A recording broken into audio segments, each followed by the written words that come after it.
Hi everybody, welcome to the channel. Today I'm going to be doing part 2 of my honest review for the Kawasaki Z650. If there's anything you'd like to know, anything I've missed, please drop it in the comments and I hope you like the video. Okay, so here is the super naked Kawasaki Z650 in its beautiful form.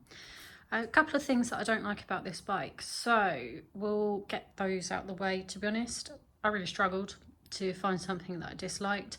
There are just a couple of things. So this is not the original tail tidy.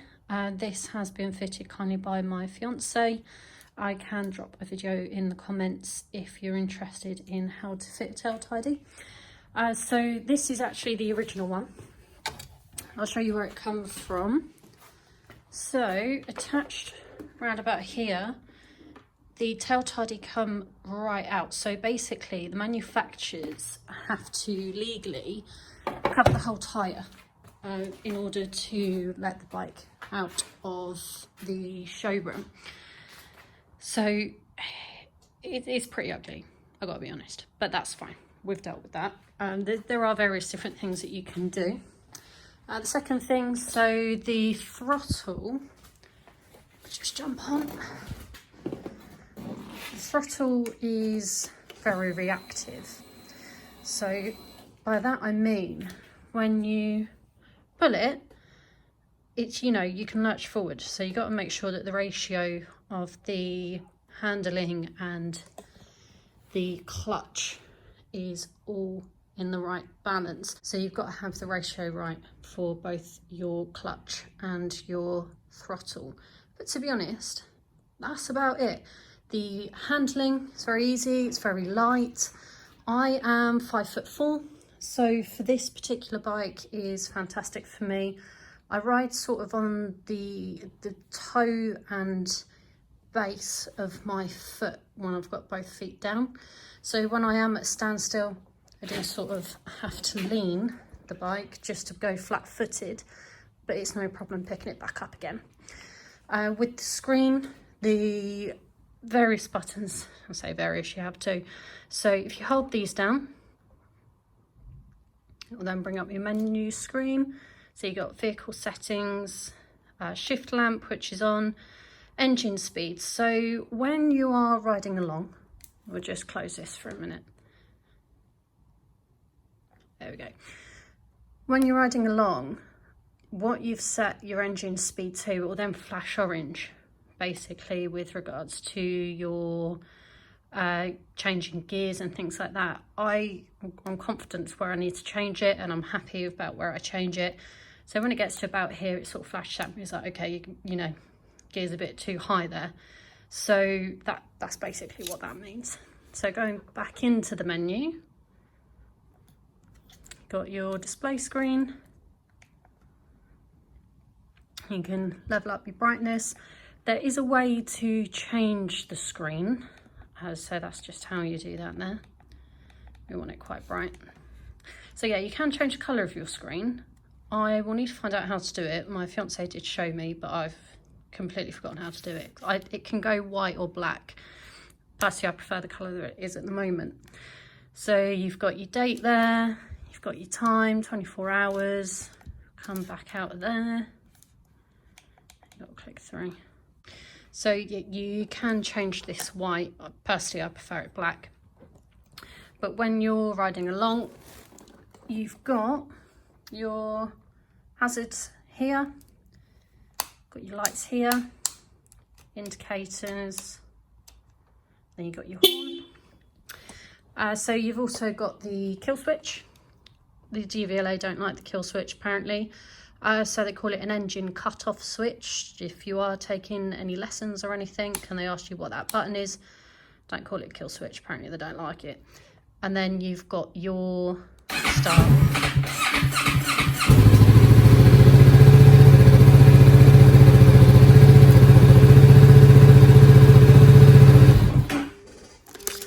So a couple of modifications that you can get. Obviously we've spoken about the tail tidy. Just swing around here, which you can get various different ones. I'm really happy with mine. It's really close, love it. So you've got a couple of things here. So you can actually get a rubber ball that will come around here.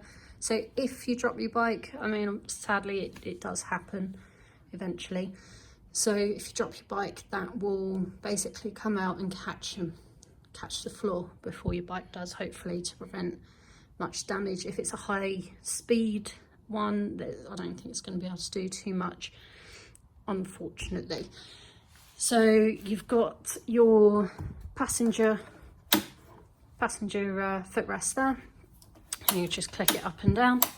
If you want to remove them, you can just by removing these. It'll come out quite easily, and then you can get a top box, so this back seat will actually come out, which I will show you shortly. So yeah, that is pretty much it, guys. I would highly recommend this bike for new learners, old riders, everybody in between. It's quick, and you don't really, you don't need to put much power in the throttle for it to move, but you can also have a comfortable ride as well. So I would very much recommend this bike. As I say, I did struggle to find things that I was not happy with.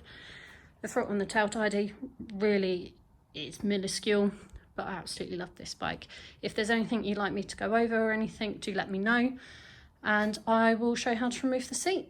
Right, so to remove the back seat, you've got a key here. So this is just where your normal ignition key will go in.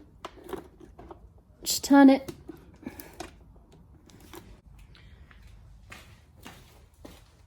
Right, so turn that key. Sorry, it's a bit awkward to record. Turn the key, simply lift it out. Then you've got your seat there. So you'll get a cover across here, and a couple of bars, and then yeah, you've got your top box. So I hope that was helpful. To put it back, there's a clip here, then there's a little bar in there. Clip it in.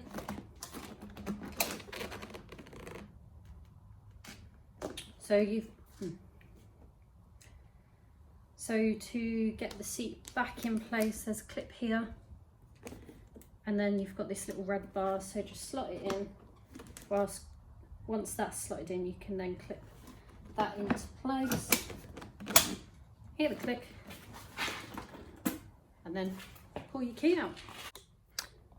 Just one last thing to mention is the bikes have a wheel lock. So if you just turn your engine off,